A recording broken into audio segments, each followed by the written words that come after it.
And while we're recording, oh my God, I think there's a fire while I'm recording this. This is, wow, I think that is. Hold on, let me zoom in and confirm. Oh man, something's on fire.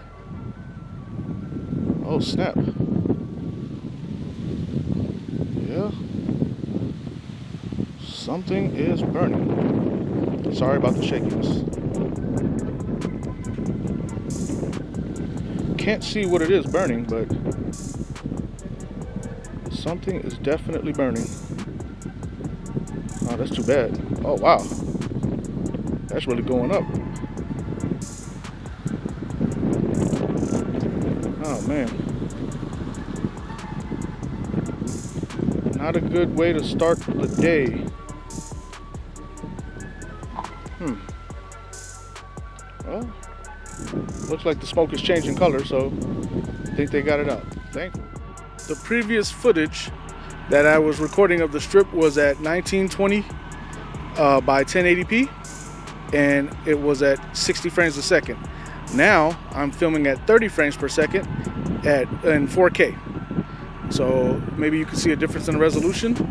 I'm going to zoom all the way down, 612 millimeters I believe, and I'm going to pan the strip in 4K, 30 frames a second.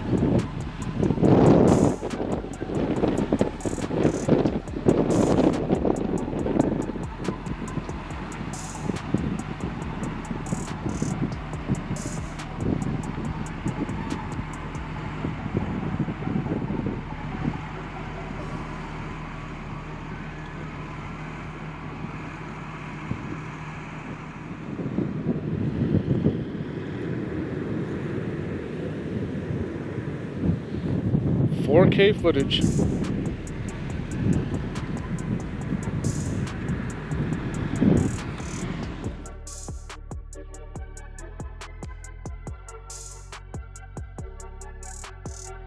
What's up everybody, it's Ahmed with A. Roberson Photo, A. Roberson Media, and today I am here to give you the briefest of brief recaps and reviews on the Canon G50, the Vixia HF-G50 that I've been using for about 6 or 8 months now. A lot of you guys have liked the video. I can't thank you enough. I didn't think it would get as much attention as it did, but I am sincerely, truly grateful. And a lot of you have been asking the question, how has the camera fared since I've had it? And in as brief a summary as I can give, as quickly as I can say, the camera is absolutely flawless. I've had not a single issue with it since the day I made the unboxing video. That video right there. Ever since I made that video, the camera has been working absolutely perfect. Perfect. Matter of fact, all of the videos that I film, like this one I'm filming right here for you guys, have all been done on a Canon G50, and it's worked perfect since the day I unboxed it. Not a single change, not a single quirk, not a single issue, nothing. Absolutely nothing has happened bad with it, and I have finally outfitted it the way that I want it. I've got my, what is it, the Timbercot field monitor. I've got the Pixel MC650, I believe it is, shotgun mic that I use. I use some Nicey rig handles and rods to attach little pieces and extras onto it. I also have a, what is it? What's the brand of that thing?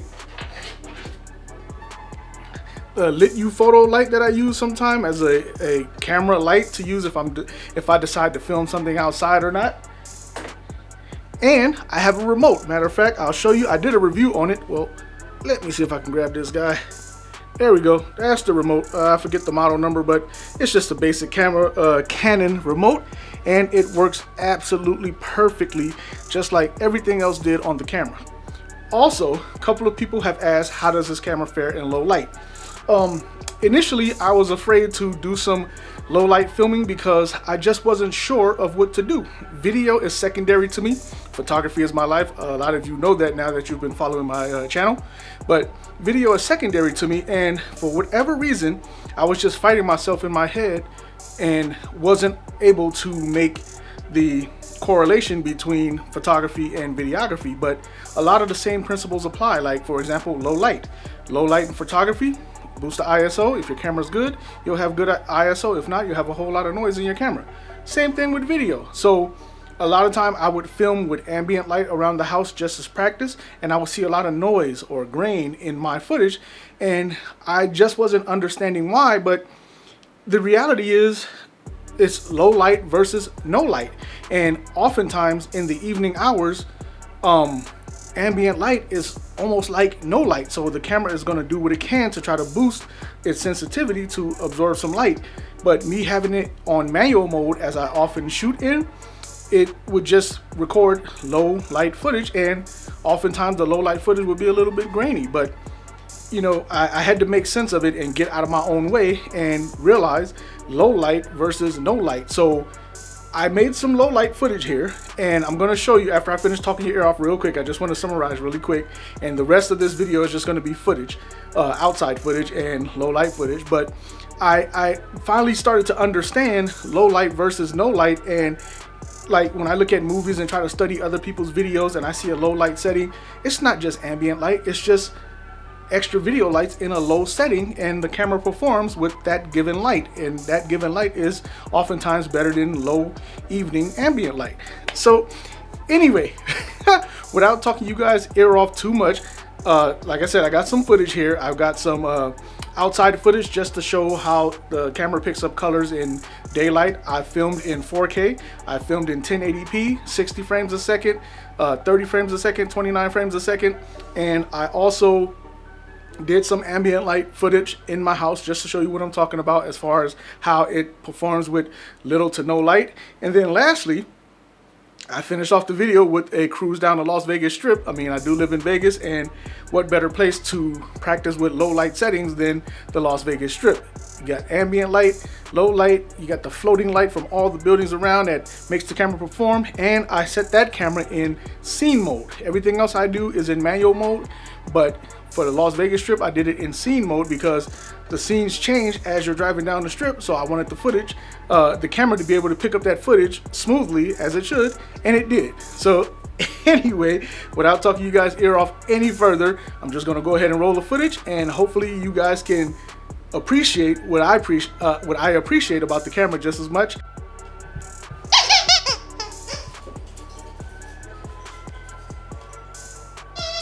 It is 11:12. It's 11:12 in the morning, and this is just ambient light coming from outside.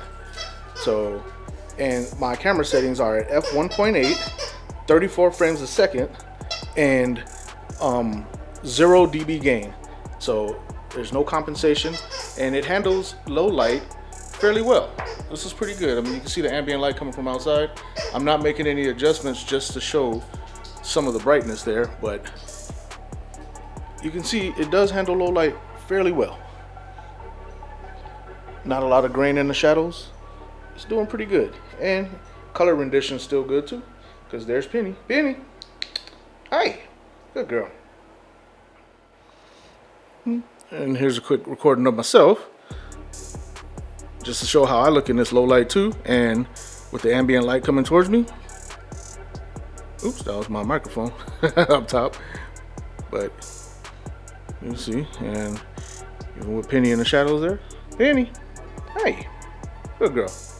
But again, with just ambient light only at f1.8, 34 frames a second, and 0 dB gain, it does pretty good.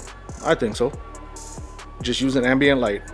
And I'm still gonna do a night scene, but this is just to show, well, it's still morning, but it's kind of gloomy outside, so it's not super bright anyway, even with my curtains wide open and the sun shining in or trying to shine in. So this is just natural light in the morning, 11:15 a.m. So I think it does pretty good for low light. Hey, what are you doing? What you doing? Oh, in continuing with my low light testing, you can see it is 2:51 on the clock. Well, focus. Where are you at? There we go. It's 2:51. The sun has shifted it's still bright out there because my settings are still f1.8, 34 frames a second, and 0 dB gain. But it is later in the evening. I'm going to do this again later on tonight, but we're still looking at low light here, and I'm sure you can tell the light has shifted just a bit. But yeah, this camera does hold up pretty good with low light. Not the best, but still doing good. So I'm going to do this once again at maybe 6 o'clock because, hey Google, what time is sunset? Today, the sun will set at 6:58 p.m. So the sun will set at 6:58, and I will do this again around 6:30ish, just so you can get an idea of how it performs at low light. And let me go ahead and point it at myself really quickly, just so you can see this mug in low light. And this is all natural light. Try to get this way with some ambient light coming, but obviously you need more light than what the ambient is. Let me go towards the window. Oh, hold on, let me turn the microphone back around. Oops, sorry about that. Sorry about the microphone noise, but this is me closer to the window, getting as much ambient light as I can get. And it's still pretty good, but I mean, not very grainy. Not that I can tell looking at the LCD monitor, but I think it does pretty good for low light, you know, low ambient light. I mean, any darker, you would definitely have to bring out your video lights, but even on low power, that still would be like low light, I guess. And that shows how well the camera does. So I'll shut it off for now, and I'll be back around 6:30ish. Hey, Benny. Hello. So I know I said I was going to wait until like 6:30 to show low light capability, but it is 5:42 right now, and I can just tell by the way the sky is looking. Plus, there's the fires in California. I'm in Las Vegas. There's the fires in California that's messing up the sky. But at 5:42, 5:43, it's already looking dark and gloomy. So I figure by the time 6:30 rolls around, it's just going to be too dark to get anything usable. I mean, this might not even be usable, to be honest, but I wanted to show you what it does in almost no light. Like I also mentioned, of course, you would want to use some type of light. And even though this is the wrong light, I'm just going to turn on some light in the corner. And I haven't changed my adjustments whatsoever. They're still f1.8, 34 frames a second, and 0 dB gain. But this is to show you what it does in almost no light indoors, just using window light, or you know, ambient light, and the light in the corner there. Also, I do plan on driving down the Vegas Strip just to do that again. I did it before when I first got this camera, but I'm gonna do it again just so you can see what it looks like. That I'll have in scene mode. That way the camera can adjust, basically in auto mode. That way the camera can adjust for itself and you guys can see what it does. And here is me in almost no light. I mean, with my dark complexion plus the no light in here, it's pretty much, I would say, not necessarily usable. I'm over by the window trying to get some ambient light on me. But again, in a situation like this, anybody trying to make a film, a short film or anything, would definitely use a light source. You're not just going to rely on sunlight or ambient light. I wouldn't think. I mean, I know there are more capable cameras, but with this camcorder, it's not a cinema camera per se. So, I hope that was picking up. I keep forgetting to turn the mic around. But anyway, well, let me turn the mic. I'm sorry for the microphone noise. Hold on. There we go. Hope you can hear me a lot better now. But this is not necessarily a cinema camera. Actually, it's not a cinema camera at all. It's just a camcorder, highly capable, good quality camcorder, but still, it's not a cinema camera, so I don't expect it to work as great in almost no light. But if I was to set up my lighting, which I'm not going to do right now, sorry about that, I'm sure you'll get much better picture, of course, because more light, better picture. It just goes hand in hand. But again, this is just a corner light I'm using and a little bit of ambient light from outside. Just wanted to show you what it looks like, and the next low light footage will be the Las Vegas Strip.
And there you have it. That was the Vegas Strip. That was outside on a good day, cloudy day due to the Cali fires.